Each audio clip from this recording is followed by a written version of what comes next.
It is the best of times. It is the worst of times.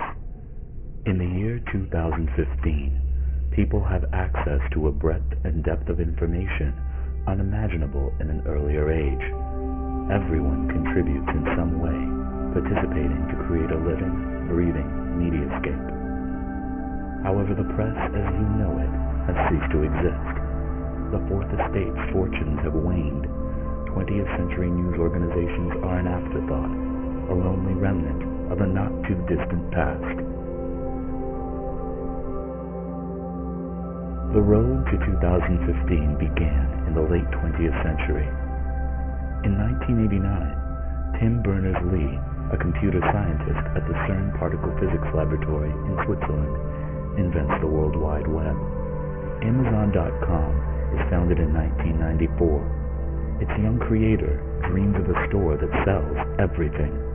Amazon's model, which will come to set the standard for internet sales, is built on automated, personalized recommendations, a store that can make suggestions. In 1998, two Stanford programmers unleash Google.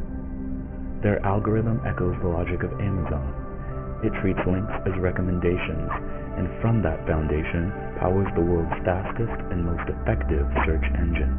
In 1999, a dot-com startup named Pyra Labs unveils Blogger, a personal publishing tool.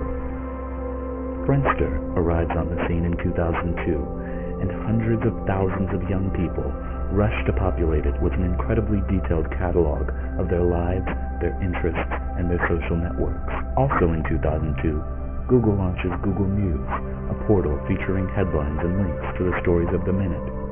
Journalism organizations cry foul. Google News is edited entirely by computers. In 2003, Google buys Blogger. 2004 would be remembered as the year that everything began. Reason magazine sends subscribers an issue with a satellite photo of their houses on the cover and information custom-tailored to each subscriber inside.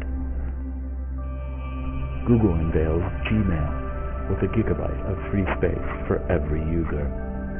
Microsoft launches Newsbot, a social news filter. Google buys Picasa, a tool for organizing images. Amazon releases A9, a search engine built on Google's technology that also incorporates Amazon's trademark recommendations. And then, in August, Google goes public. Awash in new capital, it acquires Keyhole, a company that maps the world and puts it online. Google also begins digitizing and indexing the world's libraries. Apple's iPod inspires podcasting, and the age of personal radio begins. We can all broadcast our own thoughts, our own music, directly to each other's music players. 2005. In response to Google's recent moves, Microsoft buys Friendster. Apple releases the Wi-Fi Pod, a portable media player with integrated camera that can send and receive podcasts and images on the go. 2006. Google combines all of its services into the Google Grid, a universal platform that provides a functionally limitless amount of disk space and bandwidth to store and share media of all kinds. Each user selects her own level of privacy. She can store her content securely on the Google Grid, or publish it for all to see. It has never been easier for people to make their lives part of the media landscape. 2007. Microsoft responds to Google's mounting challenge with Newsbotster, a social news network and participatory journalism platform. Newsbotster ranks and sorts news based on what each user's friends and colleagues are reading and viewing, and it allows everyone to comment on what they see.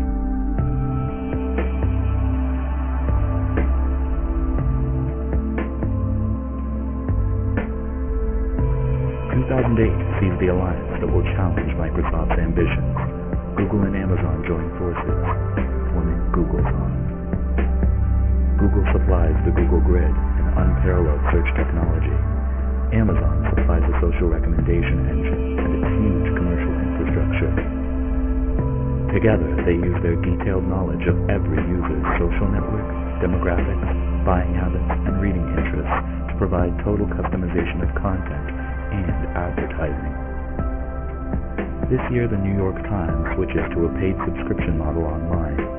However, its content stream remains open to Google's indexing computers. The news wars of 2010 are notable for the fact that no actual news organizations take part. Google's and Microsoft face off, enhancing their services week by week. Google's finally checkmates Microsoft with a feature the software giant cannot match. Using new algorithms, Google's computers screen stories for names, places, images, and other contextual cues, isolating facts from quotes and turning statistics into flexible equations. Then, Google's resorts, recalculates, and recombines these scraps with our information. Our blog entries, our photos, our purchases, our lives. Suddenly, news is more relevant than ever before. In 2011, the slumbering Fourth Estate awakes to make its first and final stand.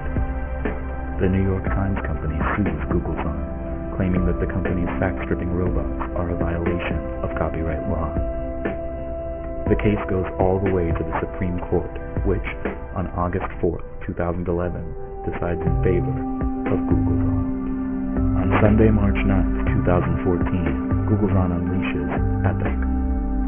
The evolving, personalized information construct is the system by which our sprawling, chaotic mediascape is filtered, ordered, and delivered. Everyone contributes, and many people get paid. A tiny cut of Google's immense advertising revenue, proportional to the popularity of their contributions. Epic produces a custom content package for each user, using his choices, his consumption habits, his interests, his demographic, his social network to shape the product. At its best, tailored to its savviest readers, Epic is a summary of the world deeper, broader, and more nuanced than anything ever available before.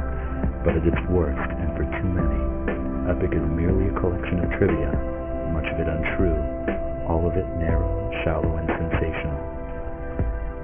In 2014, the New York Times goes offline.